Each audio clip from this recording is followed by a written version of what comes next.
JRPG.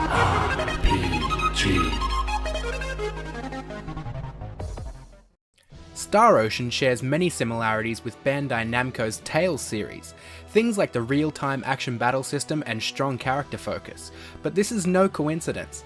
Following the development of Tales of Phantasia, most of the team left the Tales studio Wolf Team due to disputes with both their parent company and publisher. They would eventually go on to found Tri-Ace and create the Star Ocean series we know today. It is for this reason that the first Star Ocean title is considered a spiritual successor to Tales of Phantasia. The first Star Ocean game used a custom compression chip inside the cartridge, allowing 13 megabytes of graphics, and a total of 48 megabytes of ROM data on the cartridge. This makes it one of only 2 games ever released on Super Nintendo to use a cartridge this large. The other, quite appropriately, was Tales of Phantasia. However, the compression chip used for Star Ocean effectively means it contained more data than Tales of Phantasia, making it the single largest game on the Super Nintendo. Before Tri-Ace was formed, Wolf Team pitched Tales of Phantasia to Enix, but were turned down. Enix would go on to acquire the publishing rights for Star Ocean. This was likely due to Tales of Phantasia's critical and financial success in Japan.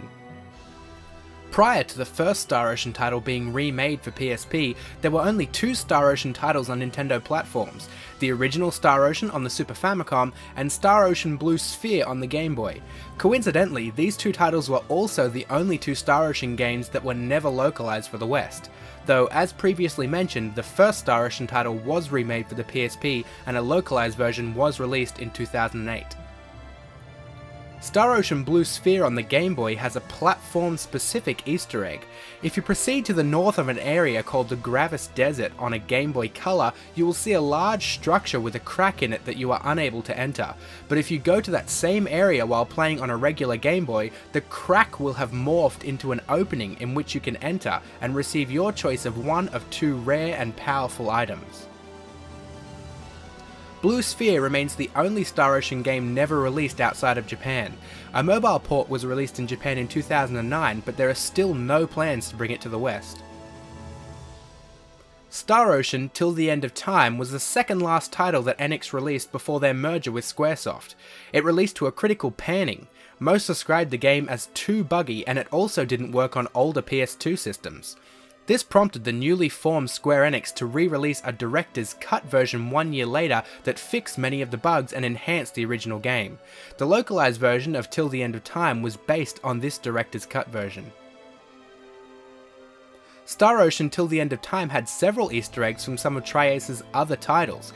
It is possible to fight both Lenneth and Freya from Valkyrie Profile after completing the main storyline. The environments and cities in Till the End of Time differed greatly from previous releases. In an IGN interview in 2003, Yoshiniro Yamagishi, Star Ocean's producer, stated that Star Trek was a major influence for the change and the overall style of the third Star Ocean title. Star Ocean The Last Hope was originally launched as an Xbox 360 exclusive.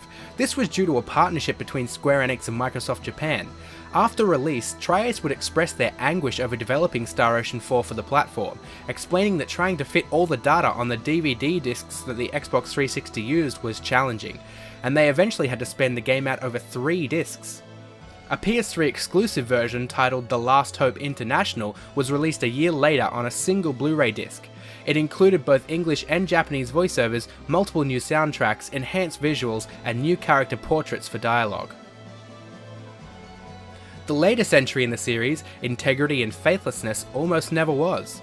The former producer for the Star Ocean series, Yoshinori Yamagishi, left Tri-Ace following the release of The Last Hope. The new producer, Shuichi Kobayashi, was said to have forced himself to produce Star Ocean 5, and before pitching it to the CEO, he was worried that if it were to be rejected, Star Ocean The Last Hope would have been the end of the series forever. Thankfully, that wasn't the case, and Star Ocean Integrity and Faithlessness launched on June 28, 2016.